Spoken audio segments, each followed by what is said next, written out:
공부의 초보 어떻게 하면 좋을까요? 일단은 우리가 스몰 스텝 전략이라는 걸 좀 생각을 하면 네, 좋겠습니다. 뭐가 좀 있냐면요. 사람이 이제 동기가 좀 생겨야 돼요. 내가 네. 공부를 하고 싶다는 게 있어야 되는데, 네. 첫째는 살아가는 어떤 이 행동이라는 거는 뭔가 목표를 해놨다 수단들이잖아요. 네. 그런 것들이 쌓여서 결과를 만드는 건데, 나는 그냥 뭐 이래도 좋고 저래도 좋다는 사람 중에 공부를 잘하거나 성공하는 분들 저는 본 적이 없는 것 같습니다. 네. 두 번째는 내가 목표를 달성하기 위한 수단이 공부라는 생각을 좀 가지면 좋겠습니다. 얘는 목적이 되면 안 되고요. 네. 뭐가 있냐면은 사람은 누구나 공부에 적성을 가지고 있어요. 네. 왜 적성을 가지고 있냐면요. 행복을 위한 수단이 공부거든요. 근데 행복에는 어떤 적성이나 자격 조건이 필요 없습니다. 네. 따라서 행복을 위한 수단이 공부에도 적성이 따로 필요 없는 거죠. 그래서 나는 원래부터 공부에 적성이 있는 사람이구나. 이걸 좀 생각을 하면 좋겠고요. 네. 두 번째 이제 방법을 생각을 해줘야죠. 방법은 다를 수 있죠. 처음부터 무리한 시도를 하면 절대 안 돼요. 너무 아름답고 멋진 사람을 쫓아가고 하려는 것보다 그 사람도 처음에는 나 같은 올챙이 시절이 있었을 거란 말이죠. 네. 그러니까 스몰 스텝 전략으로 조금씩 나눠가지고 네. 동기를 끌어올릴 수 있게. 그 대신에 전체를 한번 봐가지고 별거 없네라는 생각을 좀 가지는 게 되게 중요합니다. 이걸 네. 랩핑이라고 이제 얘기를 하잖아요. 그래서 네. 전체적으로 뭐가 있구나를 보면서 네. 내 수준에 맞는 공부만 하려면은, 예를 들어서 수학을 본다 그러면 네. 개념만 보고 넘어가는 거예요, 그냥. 밑에 있는 문제 풀고 어려운 거 풀고 머리 아프고 나는 수학에 소질이 없나 봐가 아니라, 그래서 저는 밑으로 공부를 하지 말고 네. 보통 위에서 밑으로 책을 읽잖아요. 네. 옆으로 읽으라는 얘기를 굉장히 많이 해요. 사람 뇌의 인지 구조 자체가 네. 세 단계로 나눠져 있어요. 네. 그래서 우리가 처음에는 감각 기억이라 그래가지고 뭔가를 봤을 때, 사실 오늘 인터뷰를 다 기억을 못 하시겠지만 얼굴이 시꺼멓고 목소리가 굵은 변호사가 나왔었어, 이건 아실 거예요. 무슨 색깔 옷을 입었었다. 이게 감각 기억이거든요. 근데 이렇게 인지가 돼야만 그때부터 이해가 시작돼요. 근데 우리는 처음부터 자꾸 뭔가를 읽고 이해하고 외우려고 하거든요. 그거는 안 좋고, 그래서 처음에 책은 훌렁훌렁 대충 읽는 거예요. 네. 대충 여러 번 읽어서 이거 볼만한데? 할만한데? 이런 게 있네라는 생각이 들어야만 그때부터 이해가 가능하고요. 두 번째 힌트는 또 뭐냐면요. 여기서 책을 읽을 때 딜레마가 하나 있습니다. 네. 나는 지식이 없어서 책을 읽잖아요. 네. 근데 이건 나보다 지식이 훨씬 많은 사람이 썼잖아요. 네. 읽으면 읽힐까요? 절대로 안 읽혀요. 나는 지금 바보의 벽을 깨고 싶어서 책을 읽었는데 바보여서 읽혀지지가 않는다는 말이거든요. 그래서 어떻게 해야 되냐면 읽고 이해하려는 노력을 하면 안 돼요. 네. 그게 아니라 그럼 외워야 되냐? 그것도 절대 안 되죠. 그게 아니라 찾으려고 해야 돼요. 이 사람이 나에게 주는 답을 찾으려고 해야 되고, 그래서 제가 추천드리는 거는, 책에 보면 소제목들이 이렇게 나오잖아요. 네네. 거기다 물음표를 붙여서 답을 찾는다는 느낌으로, 자꾸 퀴즈 푼다는 느낌으로 읽으라고 권해드립니다. 네. 이제 출판사 분들하고 일을 해보시거나 하면 아시겠죠. 네. 원래는 원고는 한 서너 장밖에 안 돼요. 네. A4 용지에 목차하고 하면은. 근데 이걸 한 210페이지로 뻥튀기를 하거나, 네. 교과서도 마찬가지죠. 네. 실제 내가 전달하고 싶고 학생 목표는 요만큼인데 이거를 네. 굉장히 다양한 수단들을 넣는 거잖아요. 네. 이걸 내가 꿰뚫어 볼 수 있는 능력을 길러야 되고, 근데 네. 내가 바보 상태일 땐 그걸 모른다고요. 네. 바보라는 표현을 쓰지만 일본의 요로다케시라는 철학자가 바보의 벽이라는 책을 히트를 쳤거든요. 그 네. 표현을 옮겨 쓰는 거예요. 네. 저는 구독자분들을 바보라고 칭하지는 않습니다. 네. 다만 그렇기 때문에 내가 뭔가 이 상태를 벗어나고 싶다면 네. 나를 믿으면 안 돼요. 자꾸 상대방한테, 그래서 연필 하나 들고요, 물음표 치고 답 찾고 이런 식으로 읽다 보면 책이 어떻게 구성했는지가 보입니다. 그게 교과서는 일반 책이다. 네. 그래서 결국에 위에 가장 큰 제목이, 물음표를 치면 밑에 소제목 3개 정도가 답이라는 걸 알게 돼요. 그래서 문답식으로 자꾸 공부를 해줘야 돼요. 그래서 이거를 우리가 두뇌를 활성화시키는 방식이다, 아웃풋하는 방식이다라고 했는데, 도대체 어떻게 읽어야 하는지 아무도 안 가르쳐 줬는데, 네. 제가 해보니까 물음표 치니까 되게 단순히. 세 번째로는요, 우리가 인풋과 아웃풋을 좀 구별하면 좋겠어요. 네. 뭐냐면 머리에 지식을 입력하는 것과 네. 마지막 이걸 갖고 쓰는 방식은 다르거든요. 그래서 처음부터 많은 문제집을 푸는 게 최악의 공부라는 말씀을 드리고 싶습니다.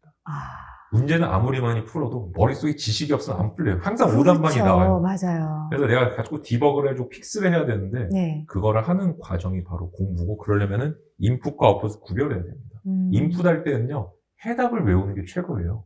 왜 답이 3번인지를 외우는 게 인풋이에요. 네. 공부하는 게. 네. 그래서 오해하시는 분들이 많습니다. 수학은 암기예요. 수학은 암기다라는 대치동 원장님이 쓰신 책도 있는데, 수학의 인풋은 암기입니다.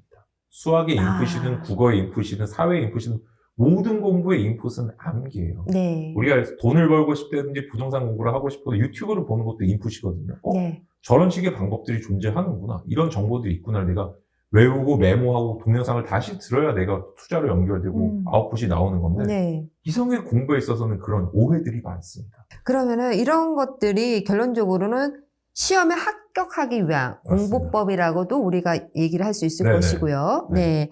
그리고 또한 집중력 암기법을 높이기 위한 공부법이라고도 할 수 있을까요? 아니면 그건 또 다른 어떤 특별한 공부법이 있을까요? 제가 말씀드리는 방법 속에는 음. 당연히 집중력이나 동기부여를 높일 수 있는 방법들이 다 녹아있는 네. 사실 방법이라고 할 수 있죠. 알겠습니다. 네. 네. 아, 근데 변호사님. 네. 우리 그 수험생이라든지 또 변호사님도 그리고 저도 한번 경험은 다 했었을 텐데 시험이 얼마 안 남았었을 때 굉장히 네네. 초조해지잖아요. 초조해지죠. 네, 그것도 두렵기도 하고. 자, 그랬을 때 얼마 안 남는 그 기간에 할 수 있는 좀 슬기로운 공부법이라고 해야 되나요? 그런 게 있다면은 잠깐 알려주시겠어요? 네, 말씀드리겠습니다. 일단은 내가 할 수 있는 것과 없는 걸 좀 구별해야 됩니다. 네. 사람이 가장 크게 스트레스를 받는 요인이 뭐냐면요. 사실 스트레스를 받으면 수행 능력이 떨어질 수밖에 없어요. 맞아요. 자꾸 네. 이거 어떻게 하지 생각하면서 네. 어떻게 공부가 되고 네, 일이 되겠어요. 네. 근데 내가 뭔가 바꿀 수 없음에도 이걸 네. 바꿀 수 있다고 착각하는 걸 수용 불가능성으로 인한 스트레스라고 어렵게 얘기를 하는데 네, 네. 예를 들어가지고 내가 남아있는 시험 기간이 공부를 하나도 안 했어요. 네. 한 달 남았어요. 네. 그러면 엄마 시험 한 달 남았어. 어떻게 해? 나 너무 스트레스 받아. 이거는 아마추어인 거예요. 네. 남은 한 달은 바꿀 수가 없잖아요. 네. 그래서 한 달밖에 안 남았는데 어쩔 수 없다. 빨리 받아들여야 네. 되고요. 그 다음부터는 모든 걸 수치화를 해야 됩니다. 메저러블하게 바꿔야 돼요. 그게 아니라 그냥 열심히 하자라고 한다면 어느 정도 해야 되는지 알 수가 없어요. 남은 게 어떤 공부에서 85점을 받고 싶어요. 그럼 85점 받는 공부를 해야지가 아니라 15점 공부를 안 해도 되는 부분을 찾아서 빨리 제거를 해야 돼요. 그 부분은 어차피 나랑 관계 없잖아요. 네. 근데 괜히 걔가 공부하다 덜컥 나오거나 네. 그러면은 거기서 에너지 다 빼고 그 다음에 내가 멘탈만 상해요. 네. 그래서 야, 이 부분 너무 어렵거나 시험에 잘 안 나오니까 빼야 되겠다. 그래서 빈도랑 난이도를 가지고 시중에 나와 있는 문제집을 한 서너 권을 삽니다. 그 다음에 모든 문제집에 실려있는 애들은 85점을 구성하는 애들이에요. 네. 근데 어떤 데만 딱 실려있는 문제가 있어요. 얘는 안 네. 봐도 되는 거예요. 집중을 못하는 사람은 특징이 있습니다. 네. 목표가 불명확해요. 그러면 내가 예를 들어서 15, 변호사님 저는 뭐를 하면요 10분 이상 집중이 안 됩니다라고 하는 분들이 있어요. 그러면은 네. 9분 동안 할 목표를 정하는 게 집중력이에요. 네. 만약에 10분밖에 집중을 못하면 완전히 방전되기 전에. 네. 근데 이분들은 자꾸 15분짜리, 20분짜리, 30분짜리, 2시간짜리 계획을 세우니까 안 되는 거죠. 그래서 잘게 쪼개는 게 너무너무 중요하고 와인의 귀인 이론이라 그래요. 네. 그런 심리학 이론인데 그래서 할 수 없는 거 배제하고 네. 할 수 있는 것을 수치화시켜서 거꾸로 미래에서 현재로 돌아와서 계획을 세우면은 내가 가능성이 훨씬 높아지죠. 타임머신 공부법이라고 해야 되겠네요. 네, 그러면은 절대적으로 네네. 기억할 것 같아요. 맞습니다. 네. 그리고 변호사님께서 그 최근에 또 책을 내셨더라고요. 네. 일 잘하는 사람의 시간은 다르게 흘러간다. 네네. 네. 공부를 잘하는 사람의 시간 관리법. 또 다르게 얘기하면 성공한 사람들의 시간 관리법에 대해서 잠시 얘기해 주실 수 있을까요? 그럼요. 네. 시간 관리, 그 다음 내가 한 주 한 주 살아간다는 측면으로 보면요. 네. 대략 160주를 빼도 4,000주 정도 사는 거예요. 네. 내가 한 주 한 주를 대충 살면요. 내 인생도 대충 쌓이는 거죠. 네. 시간 관리에 대해서는 그리고 조금 더 말씀을 드리고 싶은 게 우선순위 관리라고 저는 네. 요약을 우선순위 좀 하고 싶고요. 네. 그 다음에 조금 이기적이어야 됩니다. 근데 우리가 사회 속에 살아가는데 시간 관리를 실패하는 가장 큰 이유는 별로 우선순위가 높지 않은 남의 일을 처리를 해준다거나 그닥 뭔가 필요하지 않은 것들 하면서 보통 시간 관리가 꼬이는 경우가 많습니다. 시간 관리의 가장 큰 적이라고 할 수 있는 게 뭐냐면요. SNS, 카톡 이런 것들, DM 이런 네. 네. 것들. 자꾸 이거 확인해요. 네. 그래서 생각하지 말고 기록하라는 말이 있어요. 네. 그래서 내가 자꾸 이렇게 뭔가를 메타 코그니션을 하려면 어떻게 네. 해줘야 되냐면요. 나를 분리를 해야 됩니다. 네. 내 사고를 갖고 생각하면 나는 항상 자기 합리를 할 수밖에 없어요. 분리를 해서 내가 어떤 일이 중요한지. 그래서 처음엔요. 내 인생의 중요한 밸류들을 좀 적어보면 좋겠어요. 우선순위. 네. 가족인지 일인지 아니면 자기 개발인지 이런 게 있잖아요. 네. 레전지 여러 네. 개가 있을 거예요. 여기다가 외장하드를 꽂아줘야 돼요. 그게 바로 메모입니다. 네. 메모는 까먹지 않게 습관이 아니에요. 네. 내 뇌를 더 쓸 수 있게 해주는 습관입니다. 네. 그렇게 여기다 다 적는 거예요. 두 번째로 해야 되는 거는 마인드 스토밍을 해줘야 돼요. 해야 될 일을 쫙 적어봐야 돼요. 네. 그러기 위해서 메모가 너무 중요하고요. 네. 가장 긴박하고 중요한 일을 빨간색으로 동그라미 칩니다. 이렇게 다 해줘요. 네. 그리고 사람이나 상대방이나 시간이 정해져 있는 일들 별표까지 쳐줘요. 이건 네. 가장 먼저 해야 되는, 이게 네. 1순위예요. 네. 네. 2순위 일이 뭐냐면요. 네.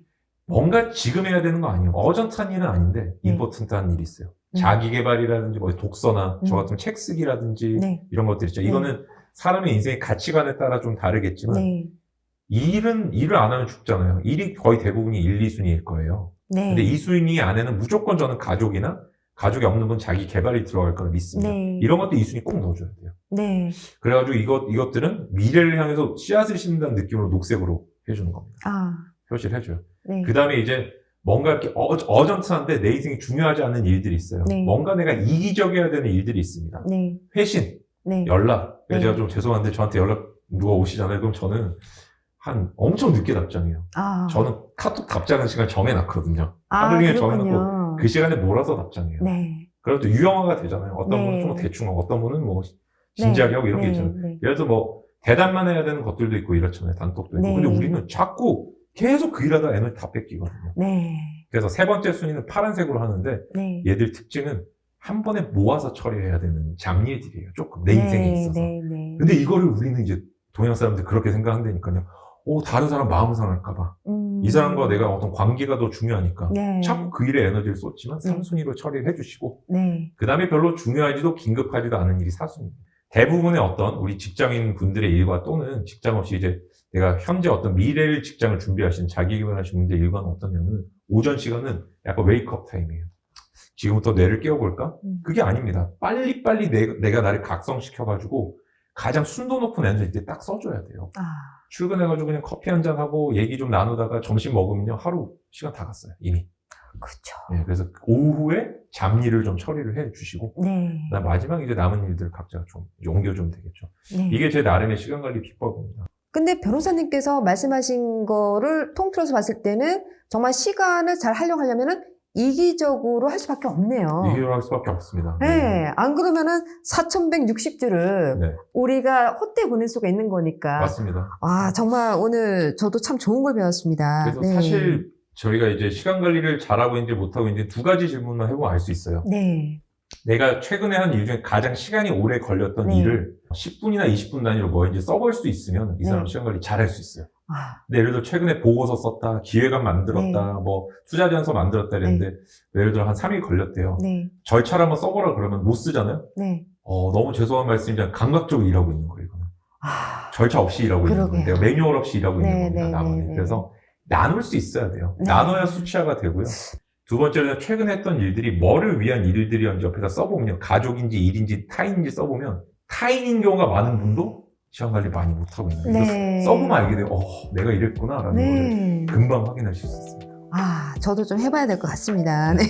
궁극적으로는 완전한 자유는 완벽한 계획으로부터 나온다. 네.